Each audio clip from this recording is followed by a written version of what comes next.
I want to tell a series of stories that actually happened to me when I was deployed in the Marine Corps, and then a little bit about what it was like for me to come home. Growing up in Bend here and joining the service, being a local guy, a veteran, has been something that I've been very proud of. But more specifically, I think the thing that really catapulted me into the Marine Corps was the fact that when I was a sophomore in high school, 9/11 happened.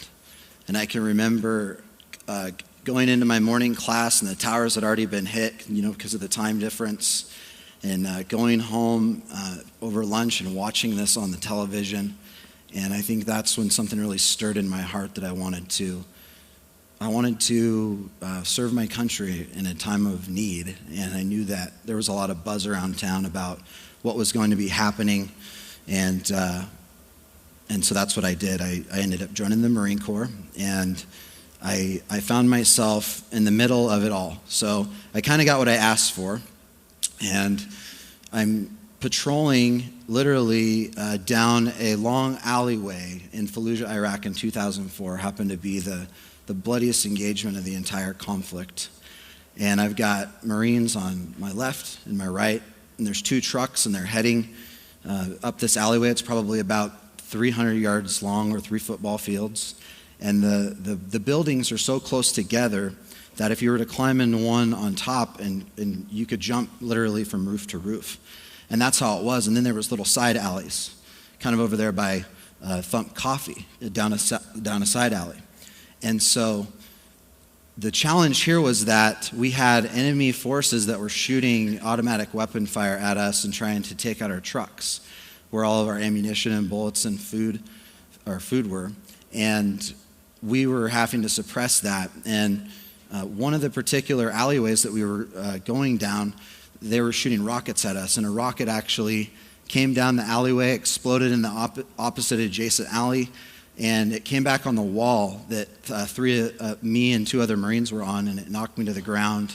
And I can remember that my head hit the ground very violently, and there was a massive explosion around us. I actually thought I was hit. I had shrapnel in my jacket, and I checked myself, but I can still remember falling to the ground and looking over and seeing a friend of mine, and half of his trigger finger was blown off, and he had a lot of blood coming from his leg region.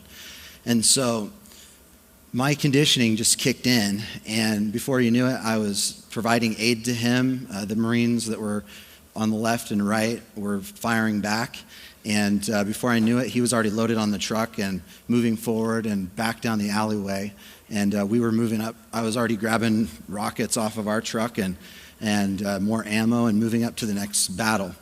So that was a pretty intense experience for me.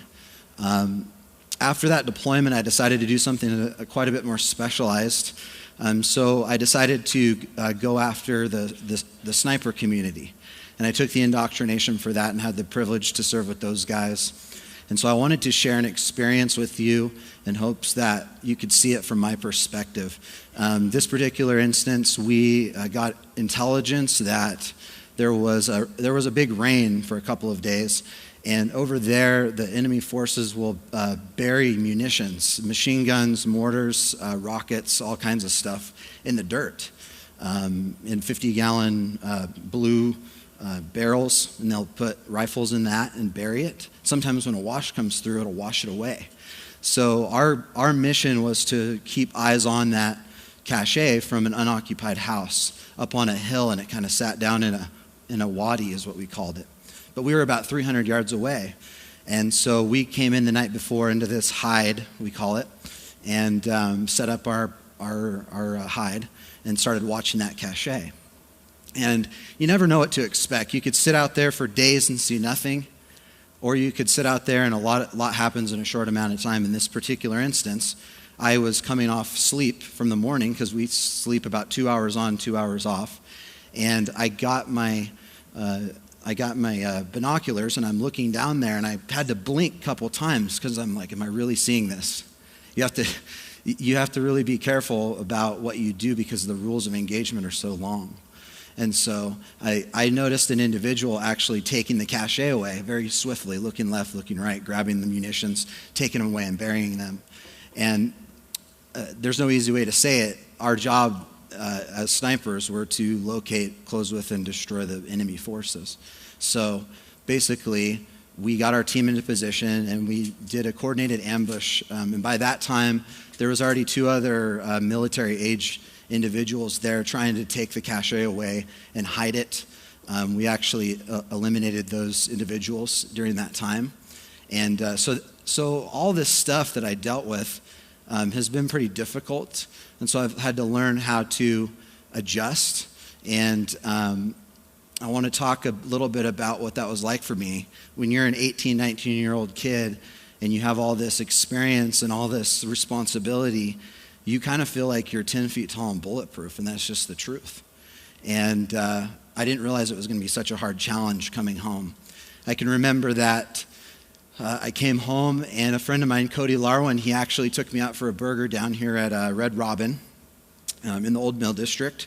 And we're sitting there, and we're having a burger. And there was a party going on in the background, which is really, innocent. But somebody was popping balloons. And we're doing it over again. They probably thought it was funny. It's a very innocent thing.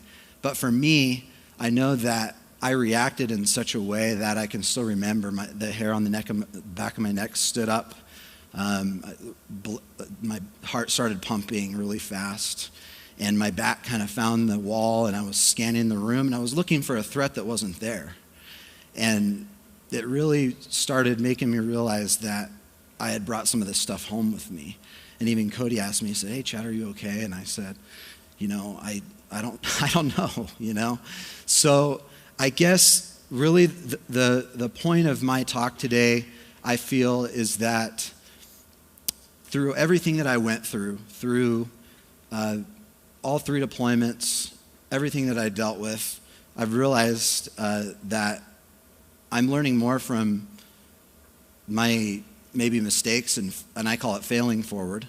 And it's been a pretty phenomenal experience to embrace change and actually open your mind to that. And so my real passion and desire with all of this is to hopefully open the door for other veterans to come along and really share their story.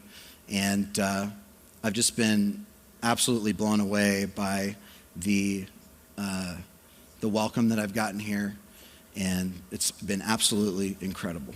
Thank you very much.